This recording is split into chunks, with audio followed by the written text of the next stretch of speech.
que é bom pra mim é onde eu quiser estar. A estrela ainda brilha, ela é quem vai me guiar. Ser guerreira é minha sina, batalhando pra vencer.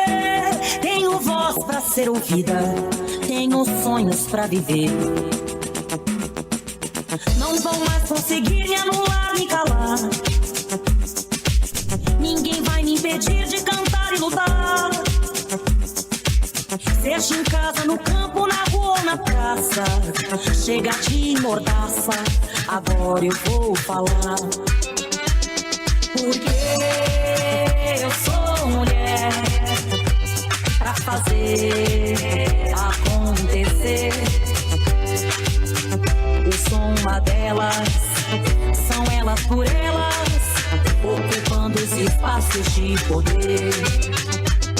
Porque eu sou mulher pra fazer acontecer. Eu sou uma delas, são elas por elas, ocupando os espaços de poder.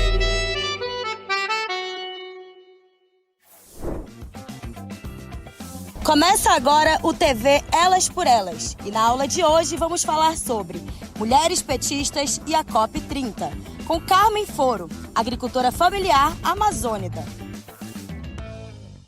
Eu sou Carmen Foro, sou agricultora familiar, sou do estado do Pará, município de Garapé-Miri, conhecido como a capital mundial do açaí aqui no meu estado. E sou segunda suplente de deputada federal. Tenho uma trajetória grande na CUT, Pará, na FETAG e na CONTAG. Eu nasci num lugar que se tornou um quilombo recentemente. Posso me considerar ter nascido num lugar que já foi uma área que foi reconhecida posteriormente. Então, eu quero falar sobre a COP, esse importante evento que aconteceu no estado do Pará, o compromisso do presidente Lula em fazer a COP acontecer na Amazônia. Eu considero isso um compromisso extraordinário, né, que para nós paraenses, eu creio que para o Brasil significou muito as pessoas virem do mundo todo e conhecerem o que é a Amazônia, um pedaço da Amazônia, e nós conseguimos ser o que somos, né? Recebemos bem, fizemos grandes debates, organizamos a COP, aliás, organizamos a Cúpula dos Povos, participamos de muitos debates do Partido dos Trabalhadores, debates das mulheres, das populações tradicionais, e acho que foi um momento ímpar que nós vivemos aqui no Brasil e na Amazônia. Então, nós temos que agradecer ao presidente Lula. Bom, eu fui secretária de Meio Ambiente da CUT, e isso me deu a possibilidade de participar de várias COPs. Eu participei da COP em 2009, participei de uma COP lá em Copenhague, na Dinamarca, e foi o meu primeiro momento de participação desse debate mais de mudanças climáticas. Claro que aquele momento foi um momento em que a gente estava entrando numa crise, né, a crise de 2008, e isso acaba tendo um reflexo até hoje na discussão da COP. Lá em 2009, toda a discussão era mudança de paradigma de uma sociedade sem carbono e tal, e a gente iniciou esse debate muito falando sobre transição justa, porque mudar de paradigma para um outro modelo de desenvolvimento, né, um outro modelo de produção, significava entender como é que os trabalhadores iam estar nesse contexto. Então, esse era o forte debate do movimento sindical internacional na discussão de transição justa. Uma transição onde os trabalhadores tivessem justiça nesse processo de transição. Então, depois eu participei de várias outras COPs e agora tive a felicidade de participar da COP em Belém do Pará. Eu penso que para nós de Belém, para nós do Pará, ficou um legado muito importante das obras e dos investimentos do governo federal. Para as comunidades tradicionais, né, o reconhecimento na parte da linguagem, da escrita da COP, de povos e populações afrodescendentes, mulheres e meninas afrodescendentes. Isso é muito importante, é uma conquista significativa. No que diz respeito ao plano de ação de gênero, a gente vem tentando esse plano desde Lima, em 2014. Agora, temos um plano escrito que serve de orientação para os países. Espero que o nosso país, com todo o momento que nós estamos vivendo, o comprometimento do presidente Lula, seja uma oportunidade grande da gente continuar fazendo um trabalho no sentido desse reconhecimento, de enfrentamento às discussões que estão colocadas, né? O plano ele é muito importante porque ele traz de verdade uma estrutura sistemática que dá para discutir mulheres e meninas em relação ao clima em várias áreas, né? Na área de mitigação, de financiamento, de adaptação, tecnologia, capacitação. É possível fazer essa discussão com este plano que a gente tem. Como disse, ele tem uma estrutura que garante a gente fazer esses debates inúmeros, tema da violência, tema de cuidado, tudo isso acaba sendo envolvido nessa discussão do plano de ação, o plano de ação de gênero da COP30, e imagino que o Brasil, imagino não, tenho certeza que o Brasil fez bem, muito bem. Nós, das COPs que eu pude participar até hoje, o nosso país não deixou nada a desejar. Eu acho que o presidente Lula foi capaz de puxar para si um protagonismo importantíssimo para a condução dos caminhos que foram traçados, para os consensos, para os dissensos, colocou alternativa como a questão dos combustíveis fósseis. E diferente do que diziam, nós tivemos uma COP com uma alta participação dos países, compromissos firmados, sonhos colocados em marcha, e é um pouco isso que eu vejo como resultado da COP e da felicidade de poder estar aqui, de receber muita gente, de participar dos processos sociais, da Marcha Global, e de entregarmos um documento ao presidente Lula, né, ao presidente da COP, o embaixador André Corrêa do Lago, com as nossas demandas e a nossa visão para este processo de mudança urgente que o mundo precisa, que a humanidade precisa, que os seres humanos precisam. Olha, eu não consegui acompanhar tudo, porque era impossível. Belém já é uma cidade muito acolhedora. Aqui é um lugar que a gente tem vizinhos, que a gente fala com todo mundo, que a gente é naturalmente acolhedor, né? Só que essa também é uma cidade muito cultural, com como disse o presidente Lula, uma alimentação totalmente diferente. Eu sempre que viajo digo, olha, quando em lugar nenhum do mundo tem a comida que nós temos no estado do Pará, e quando eu chego no Brasil, eu quero ir para o Pará, e obviamente quero ir para a minha cidade, né, que é Igarapé-Miri, e acho que nós fizemos bem. E eu tentei participar de muita coisa, de muitos debates, foi muito rico esse processo. Deixou um legado muito bom à sociedade paraense.